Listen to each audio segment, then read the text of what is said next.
1.3 B and C. Negative means to owe money, less than 0. Positive means to have money.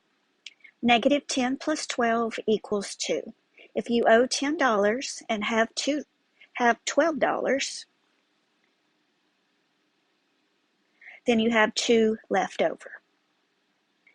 If you owe $12 plus $10, negative 12 plus 10 equals negative 2. If you owe 12 and have 10, you still owe money. If there's a parentheses around the negative, it's the same thing. Negative 12 in parentheses is the same as it not being in parentheses. Negative 12 plus 10 equals negative 2. Negative 5 plus 5 equals 0. When adding and the signs are different, subtract the numbers and keep the sign of the bigger number. Okay, what about adding when the signs are the same? Negative 5 plus negative 7 equals negative 12.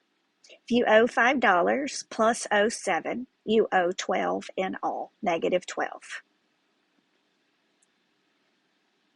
Negative 12 plus negative 12 equals negative 24. If you owe 12 and owe 12, you owe 24. Adding when the signs are the same, add the numbers, keep the sign. Subtraction.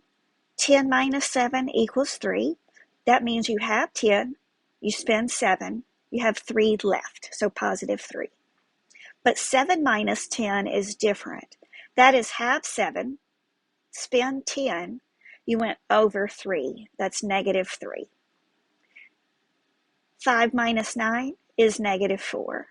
Okay, note that's the same as the signs are the different. Signs are different. You subtract, but the bigger number is the sign that you take.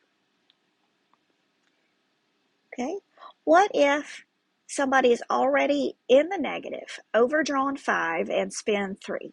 Minus 5 minus 3 is negative 8. So they're overdrawn 8.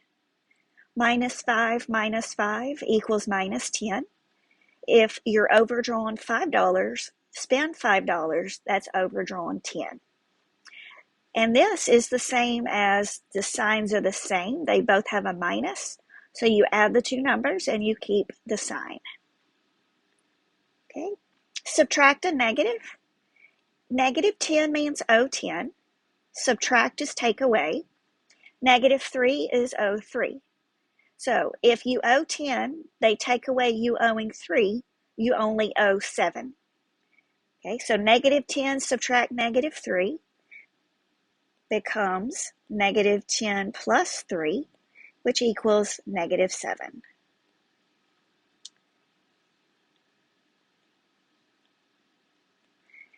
Subtract a negative equals plus a positive. Negative 6 subtract negative 3 equals negative 6 plus 3. When somebody takes away you owing money, that's like they gave you money plus. Okay, fractions. Think of the big box as one whole, and that's split into 4 pieces. So each little section is 1/4. So if I have 1/4, the red, plus 2 more fourths, the blue, I have 3/4 altogether.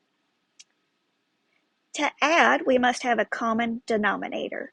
That means the number on bottom is the same. To change a number, multiply the top and bottom by the same number. For example, 1/2, if you multiply it by 2 over 2, you get 1 times 2 is 2 on top, 2 times 2 is 4 on bottom, so 1/2 and 2/4 are equal. Okay? The reason you have to multiply the top and bottom by the same number is, think about what's in blue. What's in blue is 2 over 2. Well, that's really 1, and something times 1 is itself. To add, get a common denominator. A common denominator is a number they both can go into. For example, 1/3 plus 2 over 7. 3 times 7 is 21, so they can both go into 21. Okay, so 1/3 1/3 times what equals 21? Well, that would be 7.